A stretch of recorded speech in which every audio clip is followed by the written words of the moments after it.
Man, am I tired. You would not believe what I have been building for the last week. Canoes. Lots and lots of canoes. In fact, by the time I'm done, I'll have 50 of them. Now, you're probably wondering why I'm building so many canoes, and that would be a good question. Well, tomorrow, you see, our annual picnic is coming up. And my boss, the big guy himself, came to me last week and he asked me to replace all of the old canoes with brand new ones. And he wanted me to build all the canoes myself. Well, I have 48 done and I'm on the home stretch. Only 2 more to go. Thank goodness. Let me tell you, this has not been an easy task. In fact, it's really been unbelievably hard. But from the very beginning, I told myself that if the boss told me to do this, then I was going to obey him and I was going to make it happen. And let me tell you, building 50 canoes in 7 days seemed like an impossible task. But at first, I was actually pretty excited to do it.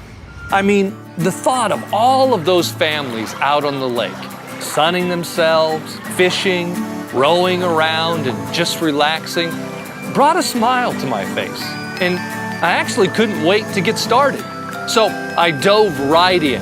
Now, the first couple of canoes, they went pretty well. I mean, I was focused and I was determined. But as I started finishing more and more, something started to change inside of me. I began to get less and less excited. You see, one of the challenging parts about building a canoe is that you have to sand down all of the baseboards on all sides to get them ready to be waterproofed. And so once you get them all sanded down, then you can stick them together, put the waterproofing on, and then if they're nice and tight, they won't leak. So that's what I was gonna do. At first, I was going like gangbusters. I mean, these boards were gonna be a thing of beauty. And all was going really well. But then my hands started to hurt and my arms started to hurt and I started to get tired. And I began to think to myself, boy, I sure wish I was doing something else. I mean, like playing basketball with my friends or fishing or even cleaning the house, anything but this. I mean, this is hard. There's just way too many boards and it's going to take forever. And I thought to myself, you know what? Maybe I'll just quit. Maybe I'll stop making the canoes altogether and I'll go do what I want to do. But then I thought, well, if I quit and I went and did something more fun, well, then all the canoes wouldn't get finished and lots of people wouldn't get to go out on the water because there would be too many people and not enough canoes. So I decided, all right, I won't quit, but maybe all of the sides of the boards don't need to be sanded like my boss said. Maybe I'll just sand one side. I mean, who's gonna notice?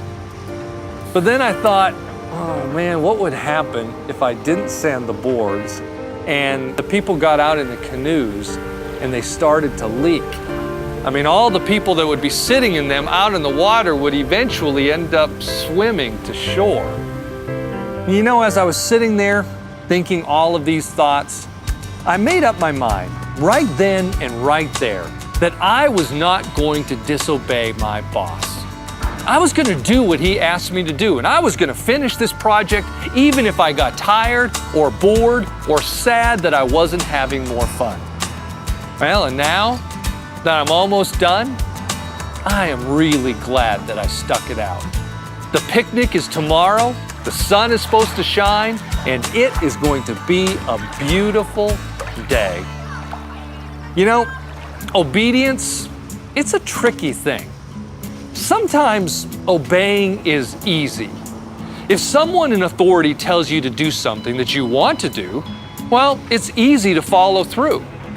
But oftentimes obedience isn't easy at all, especially if you're asked to do something that's not very fun or a lot of hard work. Well, today I have a story about a man who was all about obedience. And the story is about a task that his boss gave him. A task that was so big, it makes my 50 canoes look tiny in comparison. The story begins in Genesis chapter 6. Now, this was not a good time to be on planet Earth. Everyone on the planet had become corrupt and violent, and everyone was choosing to sin rather than follow God. Well, because of this, God decided that He was going to send a great flood to rid the whole world of man's wickedness. But amongst all of the men and all of the women who were sinning, there was one man who followed God. And this man's name was Noah. Noah always obeyed God's commands, and he always respected God's authority. And God took notice. He decided that Noah and his family would be saved from the flood. But in order for Noah to be saved, he would have to obey God and do what God told him to do. Now, what God told him to do was this.